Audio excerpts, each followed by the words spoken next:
So y'all ready to dab me out? Rat me out.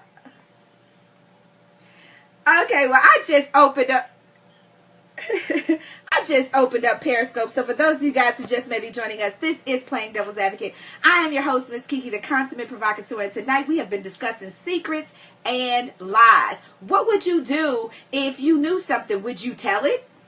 Is it ever okay to tell someone else a secret? Would you tell a lie to cover up a secret for yourself or somebody else? We've been talking about all kinds of scenarios. We've been talking about what types of lies are commonly the lies and secrets that are kept and told. And we just had some interesting scenarios, and we're about to go into our Ask PDA Letter segment of the show. And this is where a writer writes in and asks us for our advice on a letter. This one is a good one, so I want to hear what you guys on Periscope have to say. I would like to hear what you guys right here on the show would have to say. So if you want to send us a tweet, you can send us a tweet at PDA_Miss KiKi. That's PDA_MSKIKI.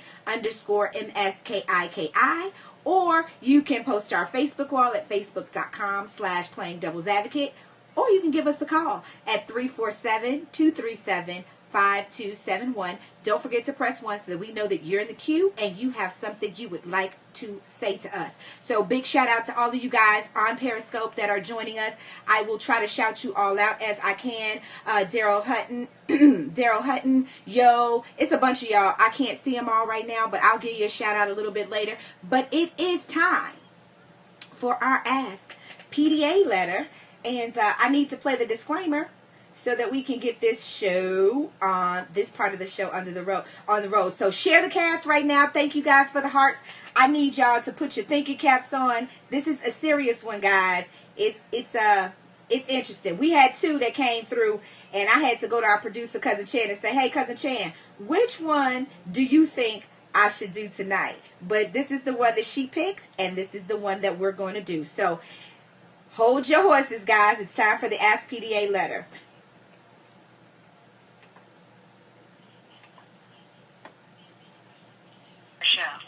Playing Devil's Advocate is meant to be a forum for open, honest, and more importantly, judgment-free dialogue. The opinions expressed here may not necessarily be those of our host or the show in general, but we're willing to have the uncomfortable conversation so that we can heal and find solutions for our listeners and quite possibly ourselves. Enjoy the rest of the show.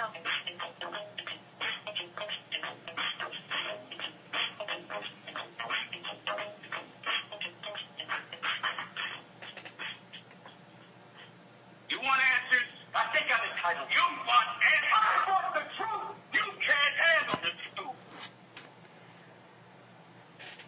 All right, today's Ask PDA Letter is being brought to you by our producer's drink of the week, and that is the Watermelon Mojito. So if you haven't had an opportunity to check out the Watermelon Mojito, please go to our Facebook page at facebook.com/Playing Devil's Advocate and make sure you try it out. It's a yummy, yummy one. So it is time for the Ask PDA Letter, and it goes a little something like this.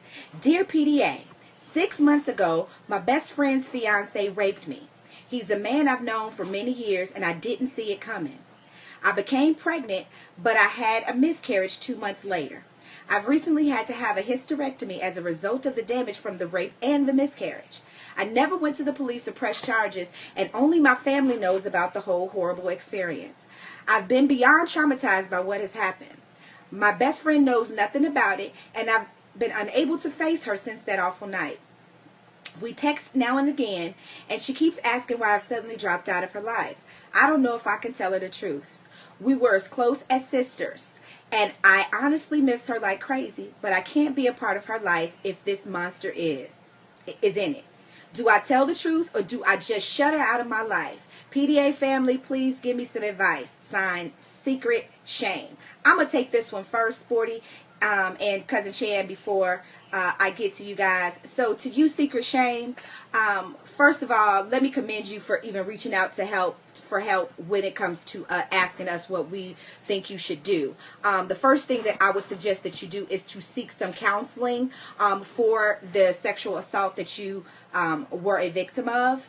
And one of the resources, I don't know where you are in this country, but there's a national resource called RAINN, that's RAINN, and that's the Rape, Abuse, and Incest National Network.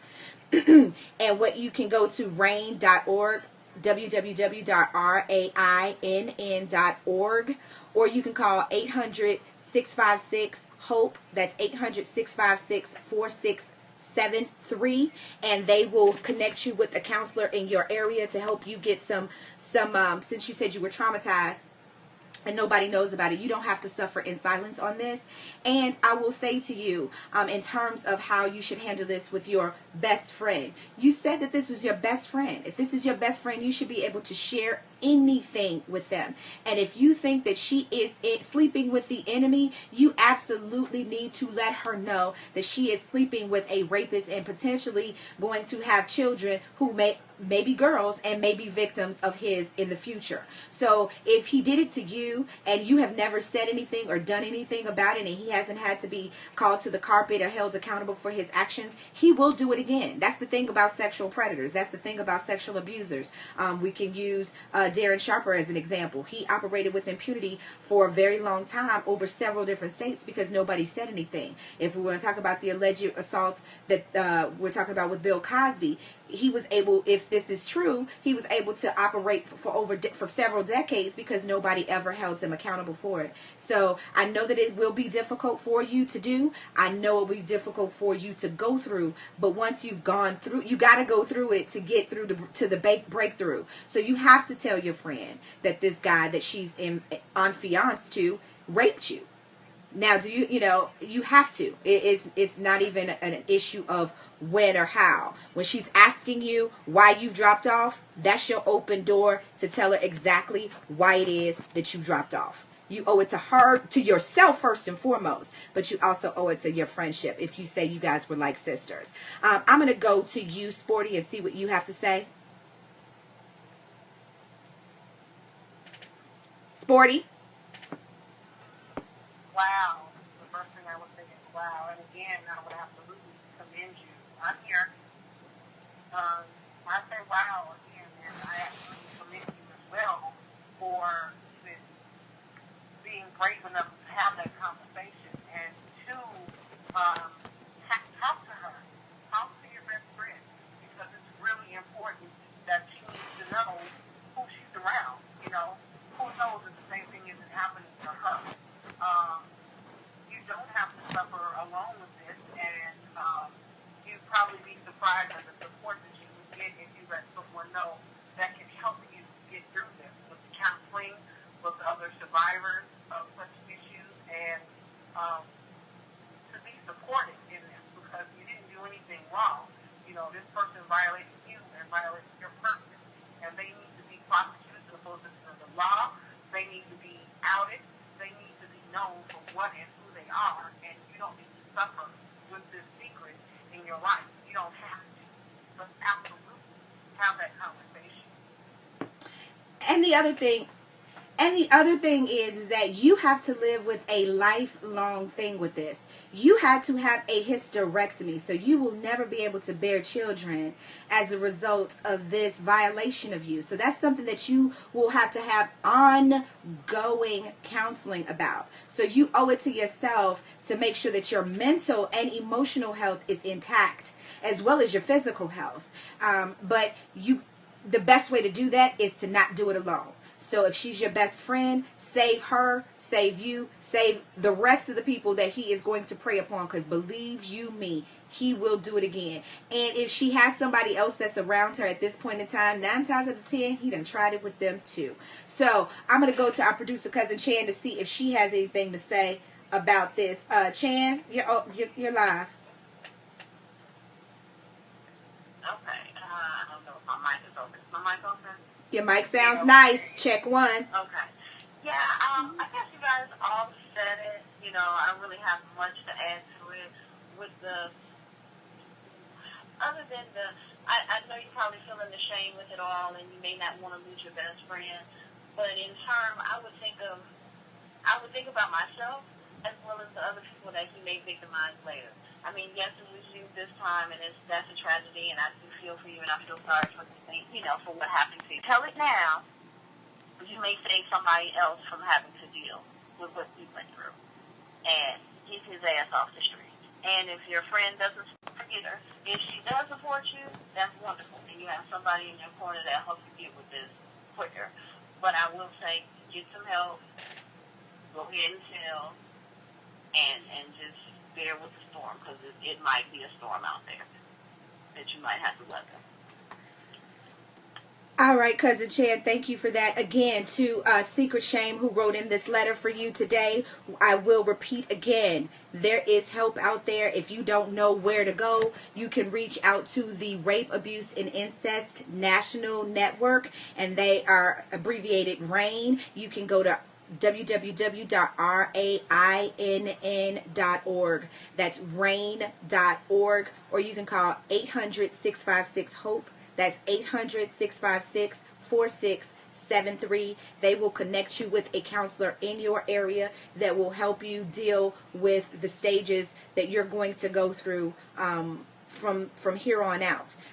You're dealing with a whole lot. You're dealing with the betrayal of this man, the violation of this man, the fact that you had a miscarriage, you had a hysterectomy. There are a lot of things that you're going to have to come to resolve about. You will have to deal with issues of guilt, issues of shame. You will have to deal with a whole lot of things, and you can't do it alone. So don't try to do it by yourself. And good luck to you. We're here for you. So if you need us, reach out to us. All right. With that being said, big shout out to all of you guys on Periscope. Thank you so much for joining us. We see you guys there. Thank you. Keep giving those heart tap away. We want to get lots and lots of hearts. So I'm going to leave this up.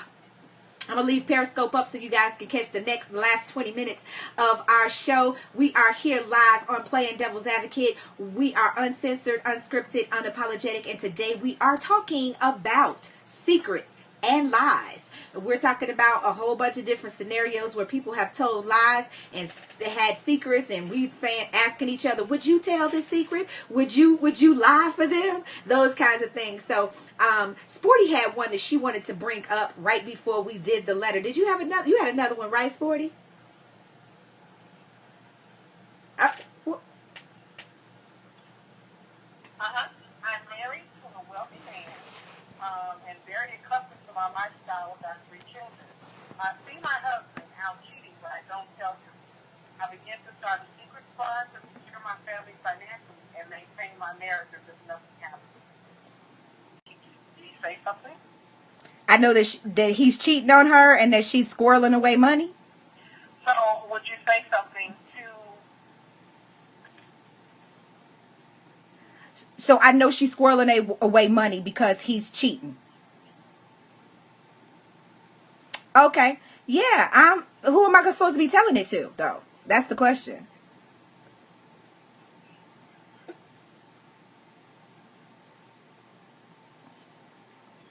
Okay.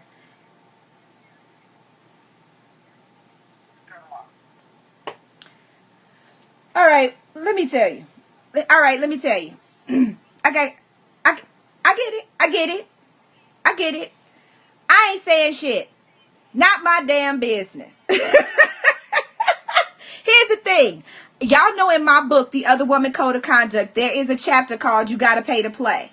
Right? So if he wants to play and he knows he has a wife at home, he knows that the consequences are going to cost him. So he needs to be those consequences that are going to come to pass. Now, the fact that you my brother or you my family member, you don't get a pass for bad behavior. You don't get a pass for being reckless. Now, if you weren't smart enough to read my book and you my family member, then you deserve everything you damn get. So if you smart enough, if you my family member, you would have read the book and squirreling away. You'd have been doing what we talked about that other guy did earlier. He was squirreling away his money on the side too. So it was like when this shit all hit the fan, because eventually he does, she couldn't get all his chips. Now, am I advocating for any of this? Absolutely not. But the reality is that the shit happens. It happens. So there it is. I'm looking at all these hearts we're getting on Periscope. Thank you guys. We appreciate the hearts. Yeah.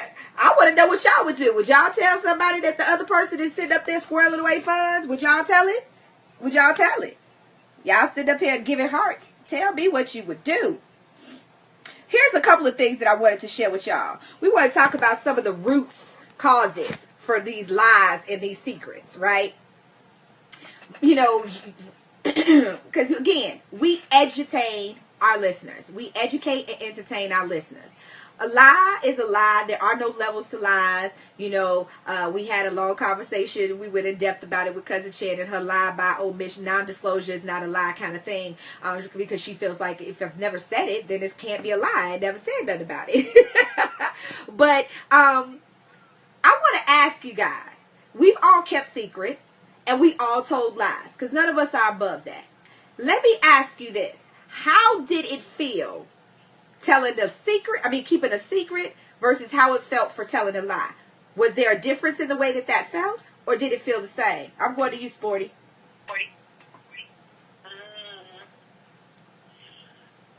Telling the secret or telling the lie?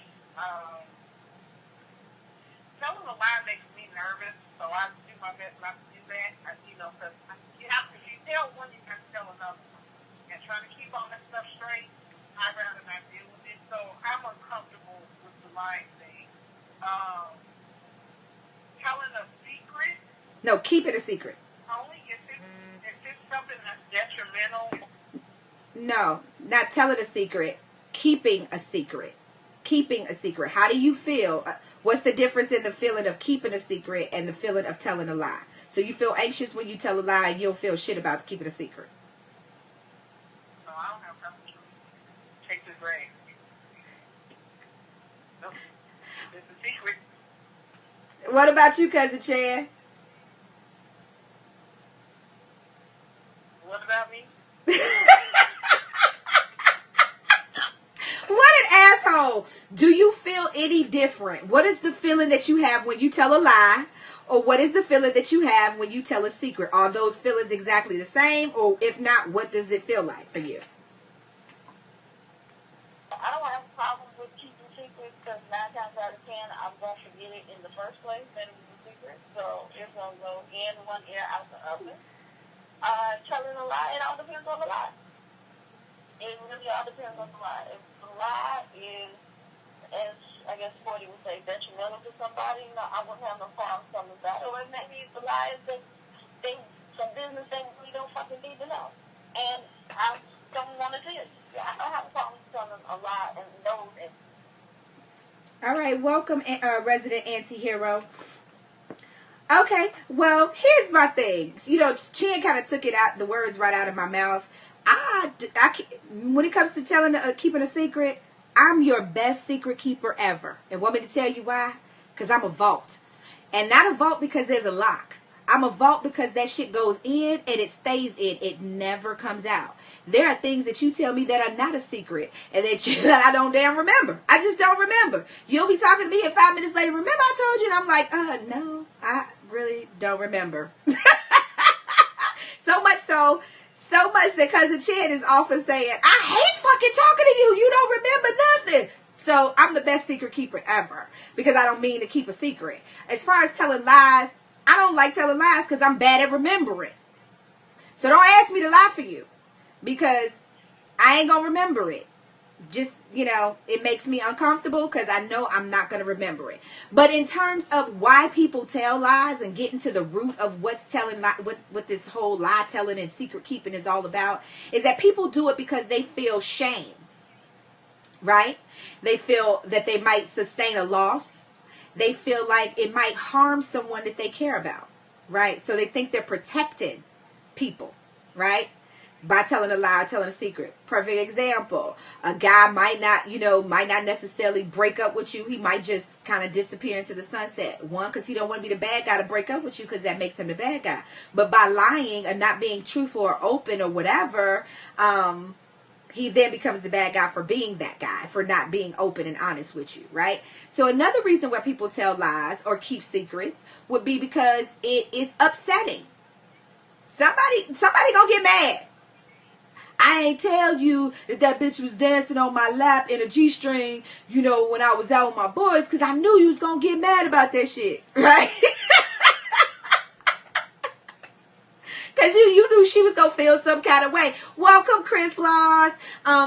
So you just decided to keep that secret, and you done enlisted all your boys. Man, listen, if my girl call you or she ask about, just be like, nothing happened, right? That's the reason why you enlist people on your lives, because you feel like you are going to harm someone in some way. All right. Or cause them some kind of discomfort or whatever. People keep secrets and tell lies because sometimes they want to get back at somebody. Revenge. So, like, don't say nothing, but I'm going to get that bitch when she come through here. You done that, haven't you, Sporty? You done that, haven't you, Sporty?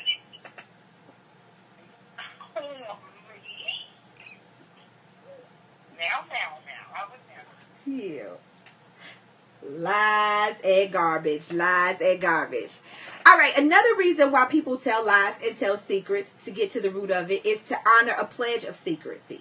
Now, if I swear you to secrecy, if I be like, don't tell nobody, Sporty, you gonna keep my secret. So that's another reason why people keeping secrets. You know what I mean? I don't want to put you in that position. I really don't. Because you already told me you too cute for jail, so I can't get you to keep my secret. That's a lie for me. Now,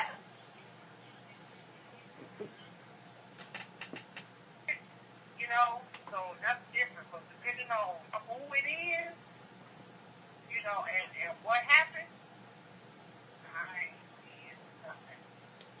well, another way that people, why people tell lies or keep secrets is to kind of gain someone's interest or respect or admiration. Women lie, oh, I don't like to argue, I'm real laid back, when you meet a dude because you want him to be interested in you. Guys, I don't believe in cheating. I'm a one-man woman because you want to get that one woman, right? How long you want to keep her for is a whole nother story, right? So then, or if you're trying to get on somebody's good side, you're trying to get in their favor, you're going to tell them something, or, or lie, or keep their secret, feel like you keeping their confidence, so that there's somebody that they can go to because you're trustworthy in some way. Now, another one is fear of consequences. People keep secrets and tell lies because they don't want to have to deal with the consequences of their actions. They don't want to be accountable to it. So they are going to lie. They're going to tell secrets. They're going to list other people on their BS just so they don't have to live up to it. Or to cover up for their bad choices. You know what I mean? So just be mindful of those are some of the reasons why people lie when they can't get. Now, here's the scenario, the last scenario before we get out of here, guys. And this is the one that I've been teasing the whole time. You have a friend. They send their child to you to hang out with you for vacation. It's a teenage girl. During the course of this vacation, the teenage girl discloses to you that she is no longer a virgin, that she has lost her virginity. But she swears you to secrecy. Don't tell my mom. Don't tell my dad. Don't tell anybody. Don't tell anybody. Do you keep that secret? I'll tell y'all guys what I did, because it did happen to me. I'll tell you what happened, but I want to hear what Sporty has to say, and Cousin Chan. Go ahead, Sporty. You want to hear what I got to look at? Yes. Yeah. Okay, so when it happened to me, I didn't tell it. I didn't tell it for a few reasons. I didn't tell it because the mom is an idiot, and I didn't tell it because I think she needed time to be able to tell her family in her own way. It's kind of hard because if you knew her mother, if you knew the person's mother, she had no room to be talking about anybody having sex at any time. So, and what I had to explain to the daughter was, yeah, she might have been that person back in the day, but when you talking about your own flesh and blood, it becomes something new. You all of a sudden don't understand it. So I left it alone, but I did tell her if she didn't tell her, within a certain amount of time that I was going to have. I was going to have no other children. All right, Cousin Chin, I hear you. What about you, Sporty? Well, I had a conversation with them, and found out if they were being interested, and if they needed me to go with them to talk to their parents about it, that I would be willing to do that. But I wouldn't go to the parents and tell it. No. I would give them the opportunity to do so. That's very interesting. That's very interesting that you wouldn't go and tell. In my situation, when it happened to me, I clearly was like, rock, meet hard place. And in that moment, I went into straight mother hen mode. I was like, listen, I had to run down all the, the business about, having sex, safe sex, and how to properly put on a condom so that she knew and she wasn't letting somebody else be responsible for her sexual health and in her life, so to speak, And I went through all of that. I answered any questions that she may have had and all of that. And I did say to her, listen, I cannot not tell your mother, but I'm going to give you an opportunity to tell her before I do. You know what I mean? It's one of those situations where she has to be told, I can't keep this secret. You know what I mean? Because if the shoe were on the other foot, I don't, I would want I would hope that my child would feel comfortable enough to come to me. But in the event that they did it, one, I would be happy that they went to someone that I trust and that they did have somebody that they could trust to go to, but I wouldn't want to be the one that's out of the loop. So I advised her that I was giving her a couple weeks. I was giving her 2 weeks from the time that she left to tell her parents. Otherwise, I was going to spill the beans. And so ultimately, she did have the conversation. I told her, based on how I know her mother, how to approach having the conversation with her mother.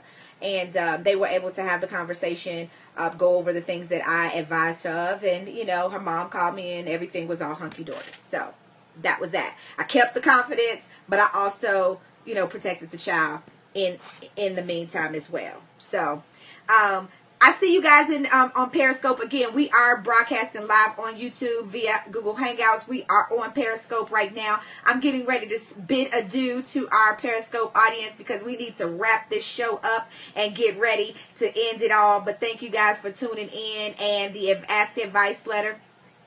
Ask PDA Advice Letter for tuning in on that. And our Ask Drink of the Week. Go check it out. If you haven't, do it now. Go to facebook.com/playing devil's advocate. All right, guys, on Periscope, we're about to say bye-bye. See y'all next time. I started from the beginning if you missed it. All right. Good night. Remember, I'm in the business of being awesome, and business is good. Bye. All right, for those